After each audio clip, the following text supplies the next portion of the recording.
ბატონ რეზა, ეს არის თქვენი აგრობარათი, რომელიც შეგიძლიათ გამოიყენოთ ნებისმიერ აგრომაღაზიაში. რეზო ბერიძის მსგავსად ფერმერებს აგრობარათის აღება ლიბერთი ბანკის ნებისმიერ ფილიალში შეუძლია.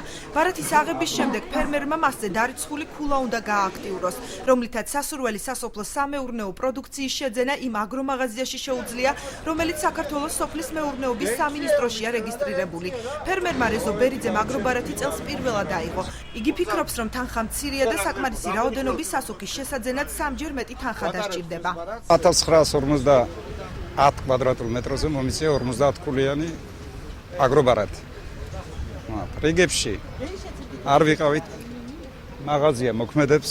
ჩემს ბაღს მეტი ჭირდება, მაგრამ რაც არის ეს დაახლოებით 2-3 მაგდენი მაინც. ქართული აზოტის ფასი 40 ლარია, უცხოურის კი 42-დან 44-მდე მერყეობს. ამის მიუხედავად აგრომაღაზიების მფლობელები აცხადებენ, რომ ქართული აზოტის ფასი მაღალია. როგორც ერთ-ერთი აგრომაღაზიის მფლობელი რევაზ ზოიძე ამბობს, სასოფლო სამეურნეო პროდუქციის ფასს სახელმწიფო განსაზღვრავს. რუსთავის აზოტი 40 ლარი გვიждდება თითქმის აქ შემოდან და 40 ლარში ვიდით კიდე. 39 და 10 თეთრი გვიждდება ახლა შემოგვაქვს. მაგას ხარჯები აქვს თავისი მუშის ყველაფრის და რაღაცა 30 თეთრზე თუ მუშაობ ჩვენ. არ იყიდება, იმიტომ რომ ჩვენც არ ვართ დაინტერესებული უკვე მაგის გაყიდვის. იმიტომ არ ვართ დაინტერესებული, რომ ფასების მომწოდებელი გვაწვის ძვირად და ჩვენ ვერ ვყიდით იმ ფასი რო აუწევთ ხალხი არ იყიდის. საქართველოს სოფლის მეურნეობის სამინისტროში აცხადებენ, რომ ფასები მომწოდებლებსა და რეალიზატორებს შორის მოლაპარაკების საფუძველზე დადგინდა.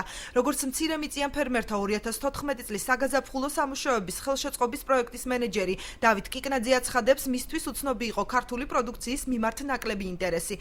მისივე თქმით, ქართულ და უცხოურ პროდუქციას შორის ფასების განსხვავება უცხოური პროდუქციის შემოტანის ხარჯებთანაა დაკავშირებული. ერთად დავადგინეთ ჩვენ და მაღაზიის მეპატრონეებმა და ძირითადად მომწოდებლებმა ზრული ფასები, რომლის ზემოთაც არ უნდა გაყიდოს და თუ გაყიდის ჩვენი მონიტორინგი ძალიან მკაცრად აკონტროლებს ამ ყველაფერს და ჯარიმარი განკუთვნილი 1000 ლარი პირველზე, დაჟე 2 თეთრიც რო ქონდეს მომატებული მაღაზიას და მეორეზე 1500 ლარი და მოიხსნება და ჩაიხსნება პროექტიდან. რაც შეეხება ქართულ პროდუქციას და აზოტის ამონიმის გვარჯილას, ჩვენ აზოტის წარმომადგენლებთან სამინისტროში ქონდა შეხვედრა და მოლაპარაკება, რომ იგივე ფასი დარჩებოდა როგორც ჩარშან, გასაყიდი, საცალოდ ჩვენი ფერმერებისთვის 40 ლარი. აგრობარათების გაცემა ამ დროისათვის ისევ გრძელდება. სამინისტროს შესაბამისმა სამსახურმა ფასების ნამატისთვის სულ 6 აგრომაღაზიის მფლობელი დააჯარიმა.